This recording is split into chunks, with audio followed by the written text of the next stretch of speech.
This is Afghanistan, which is soon going to surprise the entire world with its project.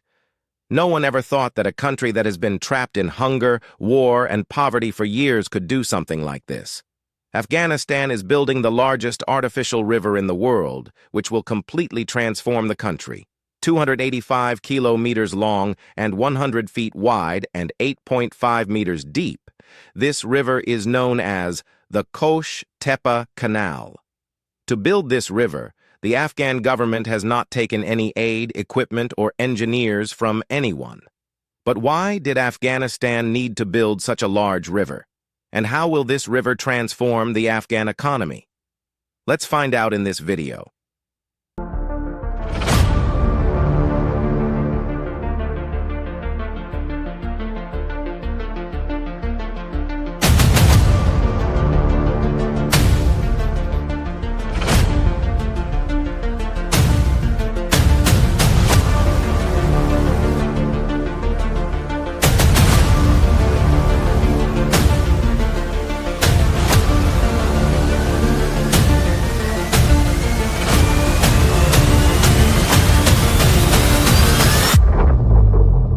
To understand the need of this river, let's discuss about geography of Afghanistan.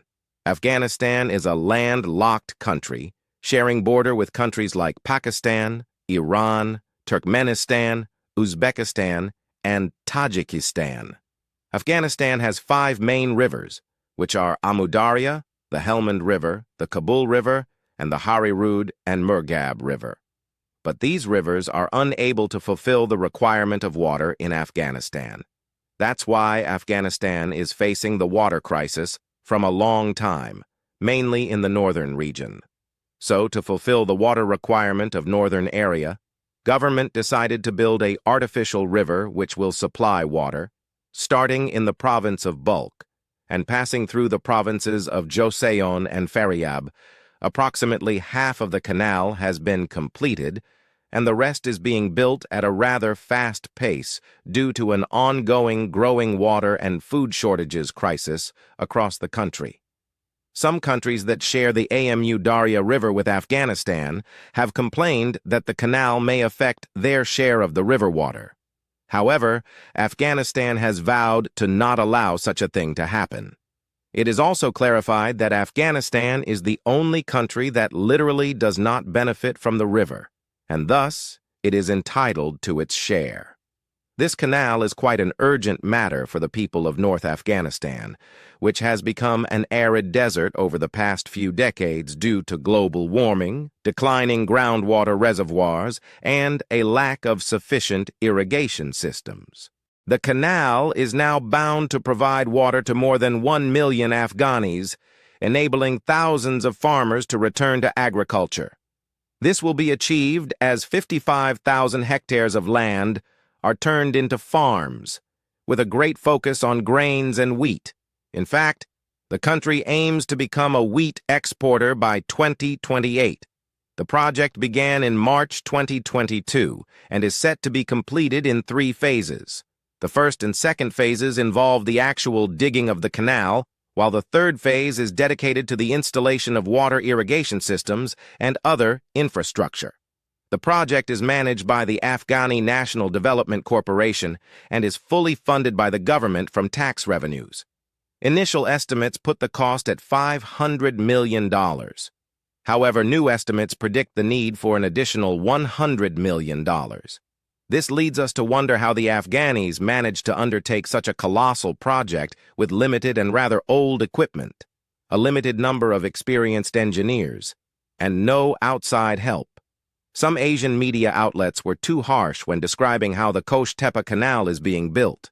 They alleged mistakes, carelessness, and poor engineering methods. However, outlets are dead wrong.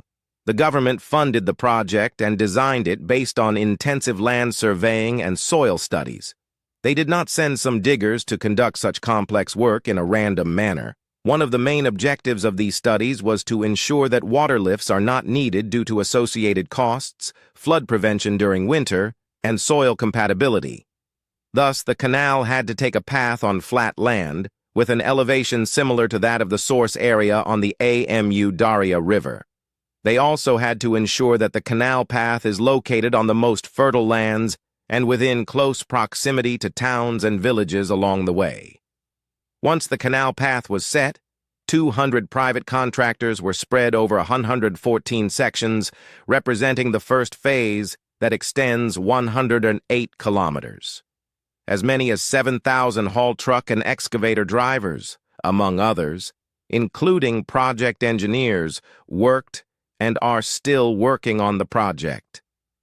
They have now moved to Phase 2, which is 177 kilometers long. Each contractor would spread tens of excavators in a line with enough space in between for the haul trucks.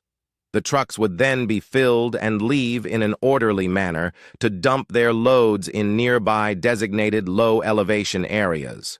Once a section is dug and approved by the engineers and supervisors, the machines move to the next section and replicate the process based on detailed maps.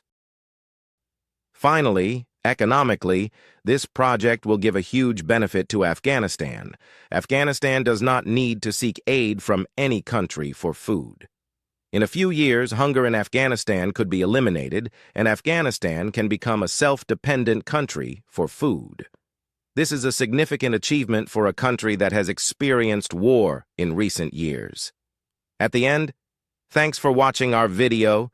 Do like, share, and comment on our video if you like this, and also do subscribe to our channel for more amazing content.